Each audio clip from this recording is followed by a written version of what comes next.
اپنے آپ کو آپ دیکھیں کہ جو مشکل آتی ہے نا، کئی دفعہ یہ ہوتا ہے کہ ہسبینڈ کی ریلیشن شپ میں پرابلم ہو رہا ہے تو وہ سیڈ ہو جاتی ہے، یا سم ٹائم آپ اپنا اپنا دیکھ لیں، ہر ایک کی زندگی میں تو بہت سی، کسی کو بیماری کی مشکل، تو کسی کو اولاد کی مشکل، تو کسی کو کسی بھی طرح کی مشکل میں آپ سوچیں۔ اللہ سبحانہ تعالیٰ نے دنیا کو ٹیسٹ کے لیے بنایا ہے۔ کہیں اللہ سبحانہ تعالیٰ نے یہ پرومس نہیں کیا کہ دنیا میں تمہیں جنت مل جائے گی اور آخرت میں بھی جنت مل جائے گی، رائٹ؟ دنیا میں اچھے حالات بھی ہوتے ہیں، الحمدللہ اللہ کی نعمتیں بھی ہیں، سارا کچھ ہے، لیکن ٹیسٹ ہے دنیا میں۔ اب وہ کتنی دیر کا ہے وہ ہم دعاؤں سے انشاءاللہ ختم کر سکتے ہیں، کیونکہ دعا تقدیر سے لڑ جاتی ہے۔ سب سے پہلے آپ کو جب بھی کوئی زندگی میں مشکل آتی ہے، stay there and think about this, افلا یتدبرون، کہ تم کیوں تدبر نہیں کرتے ہو، رائٹ؟ تو اب یہ بات سوچ کے نا کہ اچھا میرے پہ مشکل کیوں آئی ہے، اپنا مقام سمجھے سب سے پہلے، how important you are in this world, ٹھیک ہے؟ اللہ سبحانہ تعالیٰ نے کسی کو بیکار پیدا نہیں کیا۔ ایک انسان، ایک اکائی، ایک عائشہ، ایک اسما، ایک سیما، ایک عالیہ، اینی ون پرسن اتنا امپورٹنٹ ہے کہ کئی دفعہ وہ جب انسان کو اپنی پہچان ہو جاتی ہے تو وہ ایک بندہ پوری قوم بن جاتا ہے۔ تو آپ نے اپنے آپ کو یہ دیکھنا ہے کہ میرا مقصد کیا تھا، کیونکہ دنیاوی چیزیں جب ہم سے ہٹتی ہیں نا، مال لے لے، رشتے لے لے یا کوئی بھی، تو ہم اس کی وجہ سے ڈپریشن میں چلے جاتے ہیں، کیونکہ جو ہم نے سوچا ہوتا ہے اس کے مطابق وہ چیز ہمارے سامنے رزلٹ نہیں آتا۔ تو ہمیں یہ لگتا ہے کہ یہ رزلٹ تو خراب ہو گیا، تو پھر اس کے بعد ہمیں بس چاہیے چاہیے چاہیے چاہیے چاہیے، اور اس کی وجہ سے ڈپریشن ہو جائے گا۔ لیکن آپ نے یہ سوچنا ہے کہ اللہ سبحانہ تعالیٰ نے آپ کو اس دنیا میں کیوں پیدا کیا، اتنی امپورٹنٹ۔ آپ سوچیے آپ کے پاس کتنی نعمتیں، آنکھ، زبان، ہونٹ، آپ کا دل، آپ پوری جسم اپنا دیکھیں، اپنے ایک ایک اعضاء کو، ایک ایک عضو کو دیکھیں کہ اتنا امپورٹنٹ بندہ کہ تمہیں زبان دی کہ اس سے تم نے بات کر کے لوگوں کو اللہ کی پہچان دینی ہے نا۔ اگر لوگوں تک نہیں رسائی جاتی، اپنی اولاد کو اس کم از کم آپ نے بتانا ہے، آپ اتنے امپورٹنٹ ہے۔ آپ نے ایک بندے کو بھی اللہ کی راہ پہ لے کے چلے گئے، تو آپ سوچیں تو صحیح کہ آپ کا مقام کیا ہوگا۔ تو ہم اگر ان چیزوں میں لگ جاتے ہیں نا، اگر مشکل آئی ہے اس کا حل دیکھیں گے نا کہ اس کو میں نے کیسے ٹھیک کرنا۔ اگر آپ سیڈ ہو جائیں گے تو پتہ ہے کیا پرابلم ہوگا کہ آپ میں انرجی ختم ہو جائے گی۔ شیطان اس وقت انسان کے اوپر حملہ کرتا ہے جب وہ اموشنلی ویک ہوتا ہے، اس کو پتا ہوتا ہے کہ دل میں وسواس ڈالنے کے لیے وہ اس وقت کا انتظار کرتا ہے کہ وہ اس حالت میں بندے کو لے آئے۔ You should be strong enough کہ ٹو فائٹ، کہ نہیں، مجھے ایسی سچویشن میں انشاءاللہ آئی ول بی فائن، میں انشاءاللہ اس کو ٹھیک کر لوں گی۔ نئی جاب فار ایگزامپل چلی گئی تو اور جگہ پہ جاب ڈھونڈنے کی کوشش کروں گی اور اللہ سے دعا کروں گی، مدد مل جائے گی۔ ہسبینڈ کے ساتھ ریلیشن ٹھیک نہیں ہے، انشاءاللہ میں آئی ول ٹرائی مائی بیسٹ کہ میں اس کو ٹھیک کر سکوں اپنی کسی بھی چیز کی وجہ سے، کہ اگر میری کسی عادت کی وجہ سے یا کسی وجہ سے ٹھیک نہیں ہے ریلیشن شپ، میں اس کو ٹھیک کروں گی۔ اور اگر یہ بندہ میرے نصیب میں نہیں ہے، اللہ سبحانہ تعالیٰ نے تقدیر لکھی ہے، تو اللہ بہتر جانتا ہے، میں صرف دعا کر سکتی ہوں۔ اپنے آپ کو اسٹرانگ کریں۔ میں تمام بچیوں کو، دیکھیں یہ زندگی میں یہ حالات تو بڑوں کو بھی آتے ہیں، ہر ایج میں آتے ہیں، لیکن میں زیادہ تر میرے پاس میسیج ہے ان بچیوں کے آتے ہیں جو ابھی نئی نئی شادی ہو رہی ہوتی ہے، کبھی ہسبینڈ سے پریشان ہے، تو کبھی مالی حالات سے پریشان ہے، تو کبھی اولاد کی وجہ سے پریشانی، تو کبھی ہے اولاد تو پریشانی، نہیں اولاد ہے تو بھی پریشانی۔ تو یہ چیزیں ہر ایک کی زندگی میں ہیں۔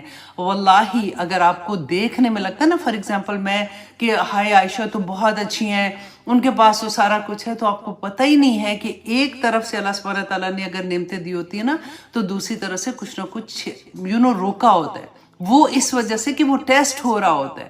تو یہ چیز ہر انسان کی زندگی میں ہے۔ دیکھنے میں جو چیز لگتی ہے وہ ہے نہیں ہے۔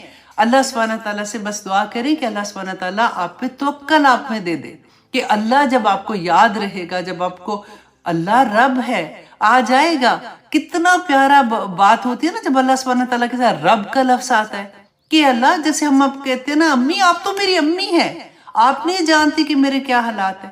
اب سوچئے اگر ماں ایسی ہو یا باپ ایسا ہو کہ فار ایگزامپل بے شمار اس کا پورا ملک ہی اس کا، لندن میں بڑے بڑے گھر بنائے ہیں، اور میں مریم نواز نہ بنوں تو پھر کیا بنوں؟ مذاق کر رہی ہوں. مطلب اگر میرے باپ کے پاس اتنا اللہ کا دیا ہوا ہے جس کی کوئی حد نہیں، اور وہ لوگوں کو بانٹ رہے ہیں، سب کو دے رہا ہے. میں آپ کو اگزامپل کے طور پہ بتا رہی ہوں کہ اللہ سبحانہ تعالیٰ کی ذات کے پاس تو سارا کچھ ہے نا، تو اس کو کیا میرا نہیں پتا ہوگا؟ میں اس کا بندہ، میں اس کا غلام، میں اس کی محبت کرنے والی، میں اس سے دعائیں کرنے والی، تو کیوں نہیں دے گا اللہ سبحانہ تعالیٰ؟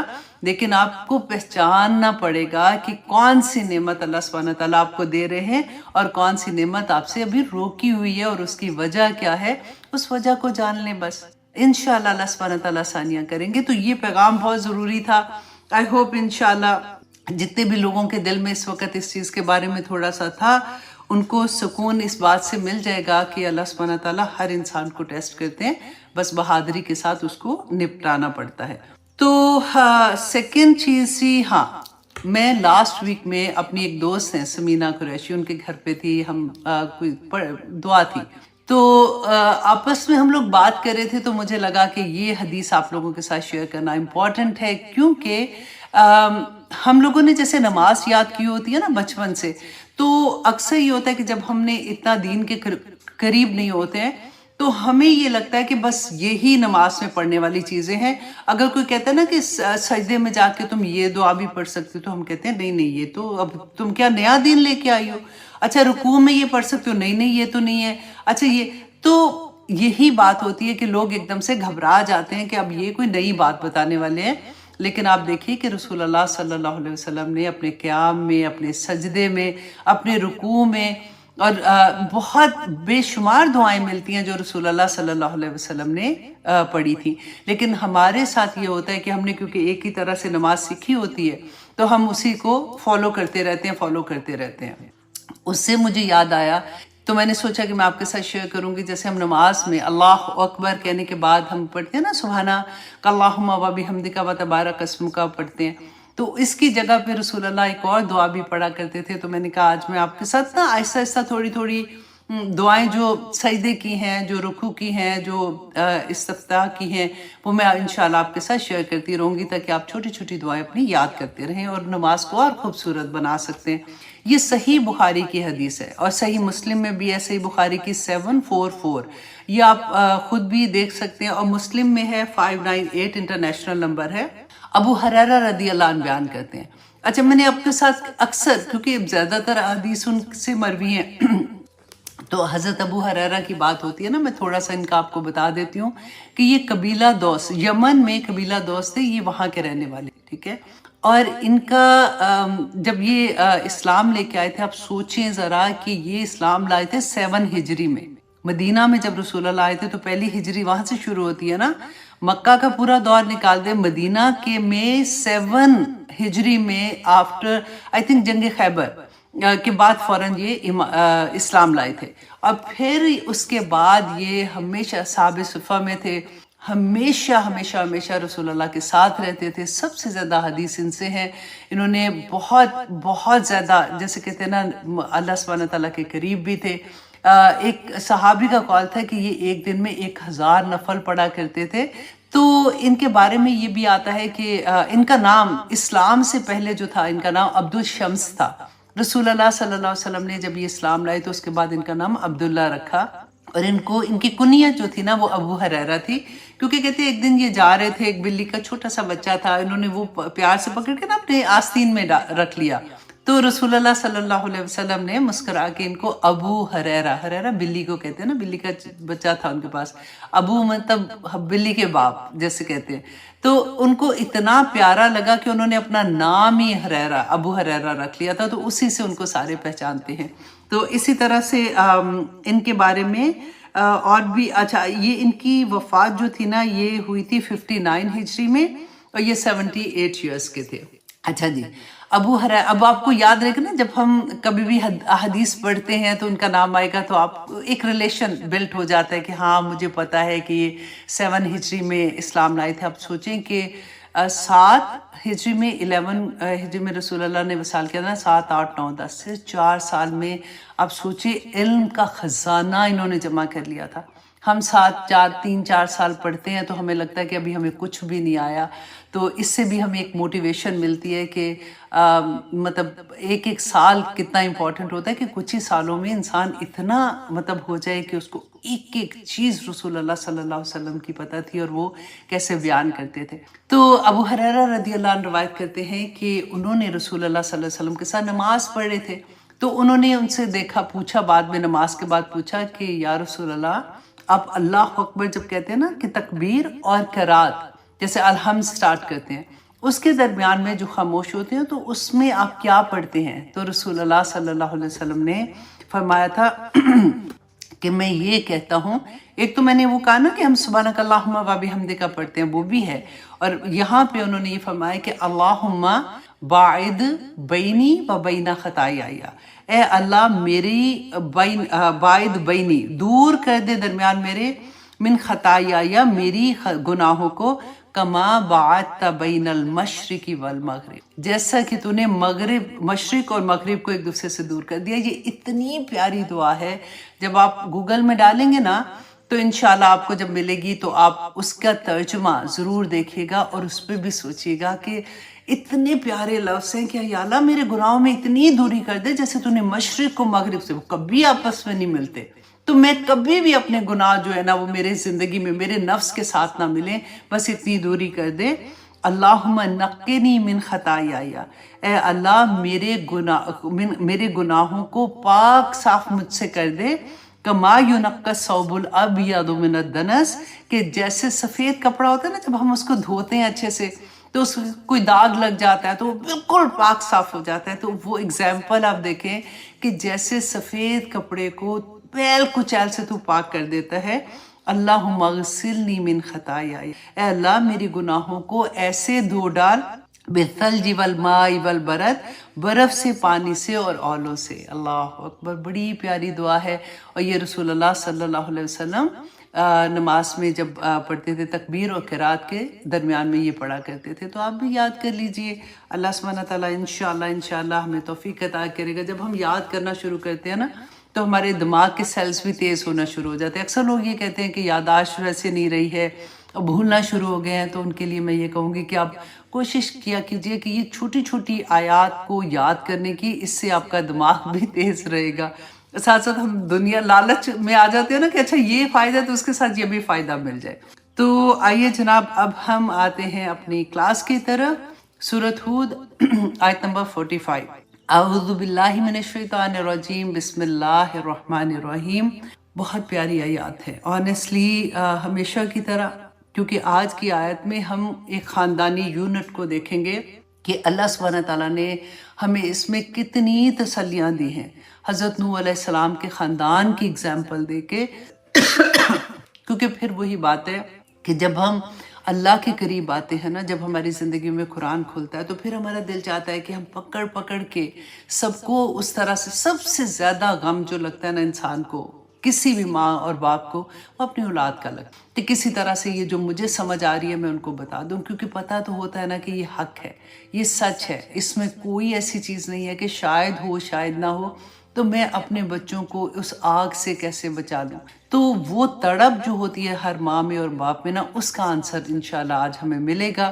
ہم پڑھے تھے سورۃ ہود میں کہ اللہ سبحانہ تعالیٰ نے فرمایا تھا کہ جب نوح علیہ السلام کی قوم نہیں مان رہی تھی تو اللہ سبحانہ تعالیٰ نے کہا کہ کشتی پر جب عذاب کا وقت آ رہا تھا، اللہ سبحانہ تعالیٰ نے فرمایا تھا کہ کشتی میں سوار ہو جاؤ، جو ایمان والے ہیں وہ کشتی میں سوار ہو جائے، نوح علیہ السلام اور ان کے گھر والے.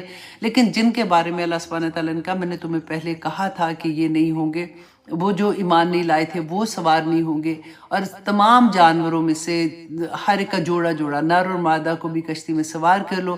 اور پھر کشتی جا کے جودی پہاڑ کے اوپر رکی اور پھر وہاں سے اب اللہ سبحانہ تعالیٰ فرماتے ہیں دیکھیں یہاں پہ آپ یہ سوچئے کہ کشتی جب جودی پہاڑ پہ رکتی ہے تو نوح علیہ السلام جو ہیں وہ اب تھوڑا سا سکون آ جاتا ہے نا، کیونکہ کشتی رک گئی ہے. اللہ سبحانہ تعالیٰ نے فرما دیا تھا کہ پانی کو، زمین کو تو نکل جا، آسمان تو تھم جا.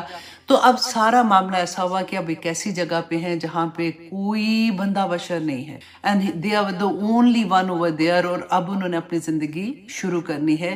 لیکن جیسے ہی تھوڑا سا جیسے ہوتا ہے نا سکون ہوا، ماں باپ کی فیلنگ آپ یہاں پہ سوچئے کہ جیسے ہی کشتی وہاں پہ رکتی ہے تو نوح علیہ السلام نے کیا کیا. پہلی چیز کہ وہ نادا، آیت نمبر 45 سورۃ ہود، بنادا اور پکارا نوح نے، نوح علیہ السلام نے اللہ کو پکارا، اللہ سے دعا کی.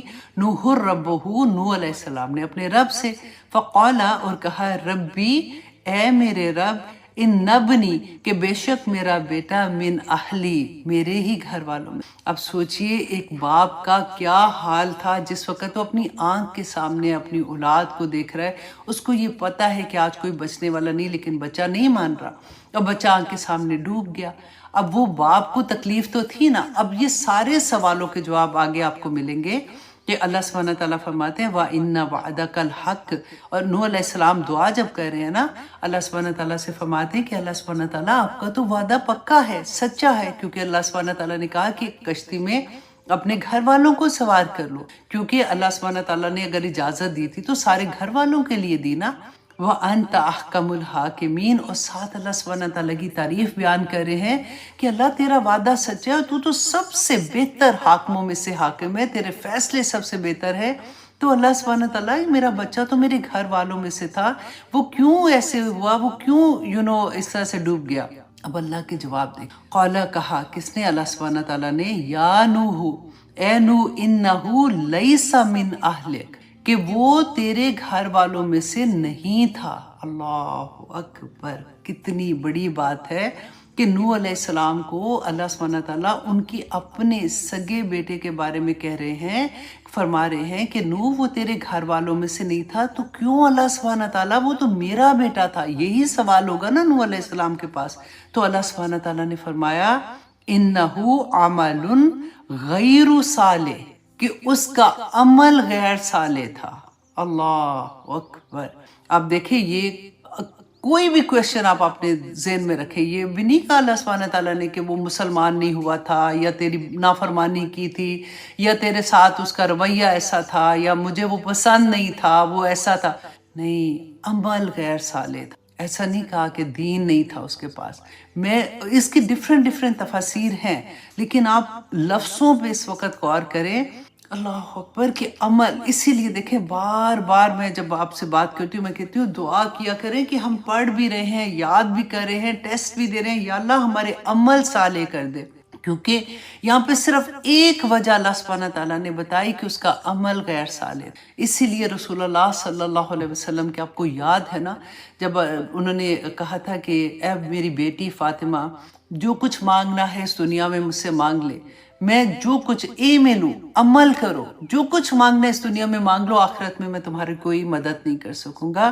اے میری پھپھی صفیہ، اعملو عمل کرو، جو کچھ مانگنا ہے اس دنیا میں مانگ لو، میں تمہیں دے دوں گا، لیکن آخرت میں تمہاری مدد نہیں کر سکوں گا. یہ اتنی بڑی بات تھی کہ ہم پتہ کیا، ہم اکثر یہ ہوتا ہے کہ ہم نسبتیں جوڑنا شروع ہو جاتے ہیں. ہمیں لگتا ہے کہ شفاعت، یہ اتنا بڑا پیغام ہے شفاعت کے بارے میں.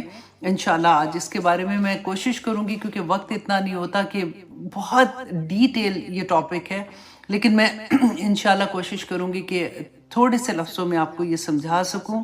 اب آگے دیکھیے اللہ سبحانہ تعالیٰ فرماتے ہیں فَلَا تَسْأَلْنِي، تو نہ سوال کر مجھ سے، مَا لَيْسَ لَكَ بِهِ علم، کہ جس کے بارے میں تجھے علم نہیں ہے. اب ہم اپنی دعائیں دیکھیں، ہم کیا کیا دعائیں مانگتے ہیں، کیسی کیسی دعائیں مانگتے ہیں. اور اللہ سبحانہ تعالیٰ نوح علیہ السلام کو کہہ رہے ہیں کہ تم مجھ سے ایسی بات نہ کر جس کا تجھے علم نہیں ہے. اب دیکھیے نوح علیہ السلام نے یہ نہیں کہا آگے سے کہ میں تو یا پاک پروردگار، ہم کیا کہتے ہیں، یا اللہ میری تو، ابھی وہی بات میں کہہ رہی تھی نا کہ ابھی قرآن کھلتا ہے زندگی میں، یا پھر کوئی غم آتا ہے تو نمازوں میں سجدوں میں چلے جاتے ہیں. تو ابھی کچھ ہی دن گزرے ہوتے ہیں تو شکایت بھی لگانا شروع ہو جاتے ہیں کہ میری تو دعا ہی نہیں قبول ہو رہی، پتہ نہیں اللہ سبحانہ تعالیٰ مجھ سے ناراض ہو گئے، میری تو کوئی بات ہی نہیں سنی جا رہی۔ اب یہاں پہ آپ دیکھیے انہوں نے یہ نہیں کہا کہ یا اللہ میں 950 سال تیری خدمت کرتا رہا، تیری ہر بات لوگوں کو بتا، پوری زندگی ان کی تو اللہ سبحانہ تعالیٰ کی راہ میں تھی نا، کوئی شکایت نہیں کر رہے۔ اللہ سبحانہ تعالیٰ ان کو یہ کہہ رہے ہیں تیرے پاس غائب کا علم نہیں ہے، تجھے نہیں پتا، اور مت ایسی چیز مجھ سے سوال کر جس کا تجھے علم نہیں۔ انی اعیذک، میں نصیحت کرتا ہوں تجھے، ان تکونا من الجاہلین، کہ تو جاہلوں میں سے نہ ہو جانا۔ اللہ اکبر۔ قال، کہا نوح علیہ السلام نے، ربی، اے میرے رب، انی اعوذ بک، اے میرے رب میں پناہ لیتا ہوں تجھ سے، ان اسألکا، کہ میں سوال کروں تجھ سے، ما لیس لی بہ علم، کہ جس کے بارے میں مجھے کوئی علم نہیں۔ اللہ اکبر۔ وَإِلَّا تَغْفِرْ لِي، اور اگر نہ تو نے بخشا مجھے، ترحمنی، اور نہ مجھ پہ رحم کیا، اکم من الخاسرین، تو میں تو خسارہ پانے والوں میں سے ہو جاؤں گا۔ اب دیکھیے یہی طریقہ آپ کو لگے گا آدم علیہ السلام کی دعا کا، کہ جب انہوں نے دعا مانگی تھی اللہ سبحانہ تعالیٰ سے کہ ربنا ظلمنا انفسنا وَإِن لَّمْ تَغْفِرْ لَنَا وَتَرْحَمْنَا لَنَكُونَنَّ مِنَ الْخَاسِرِينَ، سب سے پہلے اپنے گناہوں کا اعتراف کر کہ یا اللہ میں ظالم، میرے سے غلطی ہو گئی، مجھ سے گناہ ہو گیا، یا اللہ تو رحم کرنے والا ہے، تو مجھے معاف کر۔ یونس علیہ السلام کی دعا یاد کریں، لا الہ الا انت سبحانک انی کنت من الظالمین، کہ اللہ تو پاک ہے، تو پاک ہے، تو تیری ذات جو ہے نا، سبحانک اللہم و بحمدک، اتنی پاک ذات ہے، یا اللہ میں ظالموں میں سے ہوں۔ ہر نبی کا یہ طریقہ آپ کو ملے گا کہ مشکلیں کس طرح کی ان کے اوپر آئی تھی۔ ہمیں لگتا ہے کہ 2 دن اگر دین میں آ جائیں گے تو اس کے بعد ہماری کیا مشکلیں ختم ہو جائیں گی۔ آپ دیکھیں نبیوں سے زیادہ اللہ سبحانہ تعالیٰ کس کو پیار کرتے ہوں گے، اور ان پہ آزمائشیں دیکھیں کتنی بڑی تھی۔ نوح علیہ السلام کی اپنی اولاد، اب یہاں پہ ہمیں سبق کیا لینا ہے؟ اب دیکھیں نوح علیہ السلام اپنے بیٹے کی شفاعت نہیں کر سکے اللہ سبحانہ تعالیٰ سے، اللہ سبحانہ تعالیٰ نے ان کو کہہ دیا کہ تم، اور یہی بات کی وجہ سے قیامت کے دن جب لوگ سب ان کے پاس، آدم علیہ السلام کے پاس جائیں گے، ابراہیم علیہ السلام کے پاس جائیں گے، سب کے پاس جائیں گے نا، اور جا کے کہیں گے کہ آپ شفاعت کریں اللہ سبحانہ تعالیٰ سے، یا قیامت کا دن شروع کرنے کی اللہ سبحانہ تعالیٰ سے اجازت لیں، تو ہر کوئی کیا کہے گا کہ نہیں میں تو نہیں کر سکتا، مجھ سے ایک غلطی ہو گئی تھی۔ اور نوح علیہ السلام یہی والی بات کہیں گے کہ میں نے وہ ایک دعا اللہ سبحانہ تعالیٰ سے، ایک دعا کی بات ہے کہ میں نے وہ غلطی سے کر دی تھی، تو میں اللہ سبحانہ تعالیٰ کے سامنے نہیں جا سکتا ہوں، میرے میں اتنی ہمت ہی نہیں ہے۔ تو لوگ رسول اللہ صلی اللہ علیہ وسلم کے پاس جائیں گے۔ اب وہاں پر بھی آپ دیکھیے شفاعت کے بارے میں، اب یہ بھی آپ نے غور سے سننا ہے، کیونکہ اکثر نا، کیونکہ you are a student of knowledge, آپ سے لوگ یہ کویسچن کرتے ہیں جب شفاعت کے بارے میں بات ہوتی ہے، تو ہم کئی دفعہ ہوتا ہے کہ ہم بس حدیث سنا دیتے ہیں، اور ہمارے ذہن میں یہ چیز رہتی ہے کہ جی انشاءاللہ جو سارے کے سارے مسلمان ہیں نا، ہم بس کلمہ کیونکہ پڑھ لیا تو نبی صلی اللہ علیہ وسلم نے ہماری شفاعت کر دینی ہے۔ آپ غور کیجئے اس حدیث پہ، اسے حدیث شفاعت بھی کہتے ہیں، ٹھیک ہے؟ جیسے میں نے بتایا نا کہ لوگ حضرت آدم علیہ السلام کے پاس جائیں گے، ابراہیم علیہ السلام کے پاس جائیں گے، نوح علیہ السلام، موسیٰ، عیسیٰ، سب کے پاس جائیں گے، اور پھر رسول اللہ کے پاس آئیں گے جب، تو رسول اللہ صلی اللہ علیہ وسلم کیا کریں گے کہ رسول اللہ صلی اللہ علیہ وسلم نے فرمایا کہ جب لوگ میرے پاس آئیں گے، میں میدان حشر سے چلا جاؤں گا اور عرش کے نیچے پہنچ کر سجدہ ریز ہو جاؤں گا۔ اس وقت اللہ اپنی حمد و ثنا کے کلمات میرے دل میں ڈال دیں گے جو اس سے پہلے اللہ نے کسی کو نہیں بتائے ہوں گے۔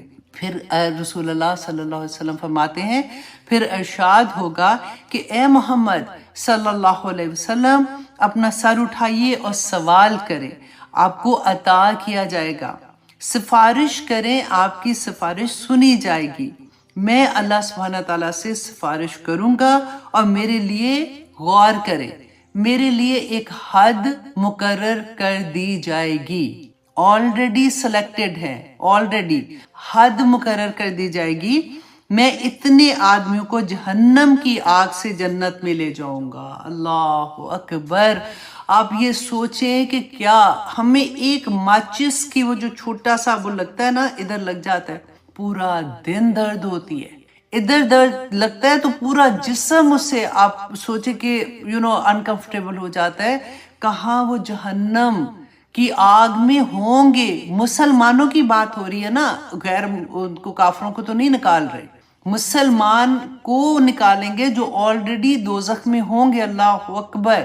اور رسول اللہ فرمایا میں اتنے آدمیوں کو جہنم سے نکال کر جنت میں لے جاؤں گا جو حد اللہ سبحانہ تعالیٰ نے مقرر کی ہوگی.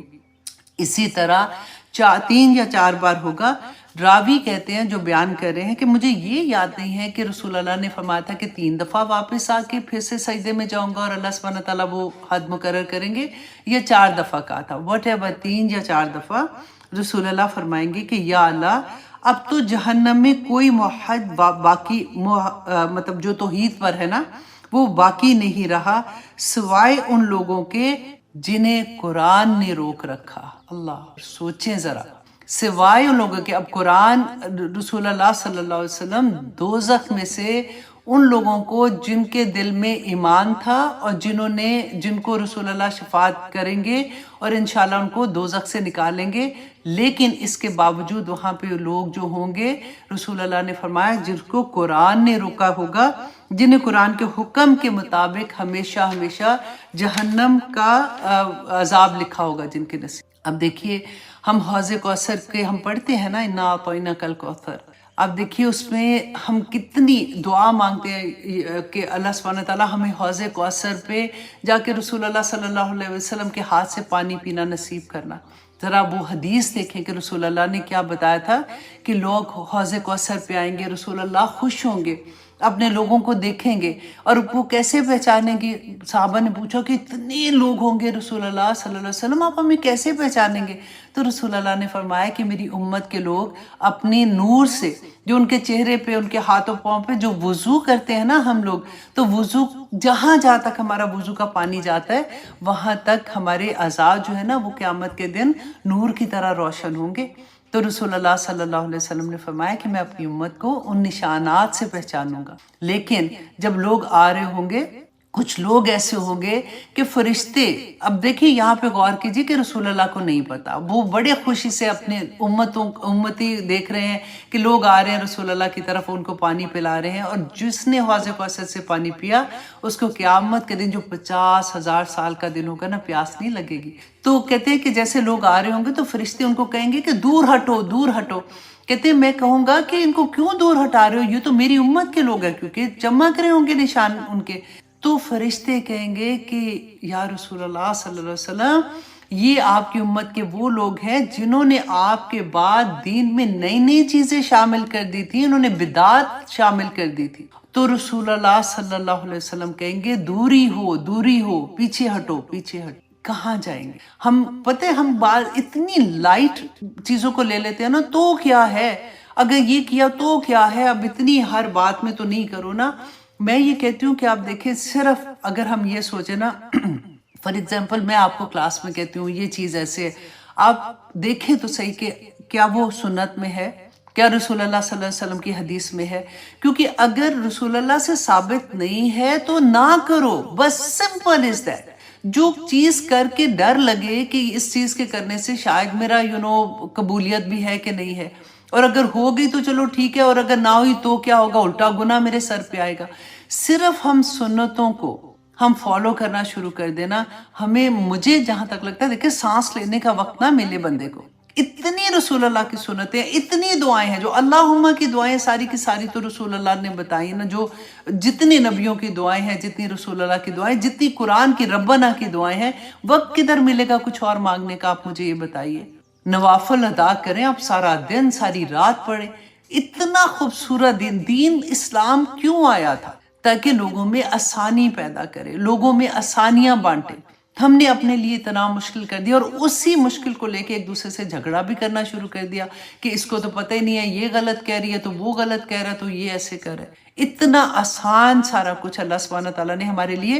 اور یہ جو سارے کے سارے آپ دیکھیں، امام مالک، امام شافعی، امام حنبل، احمد بن حنبل، یہ ساروں کو آپ دیکھیں انہوں نے پوری زندگیاں لگا دی ہمیں دین آسان دینے کے لیے، اور انہیں پہ ہم نے لڑنا شروع. اب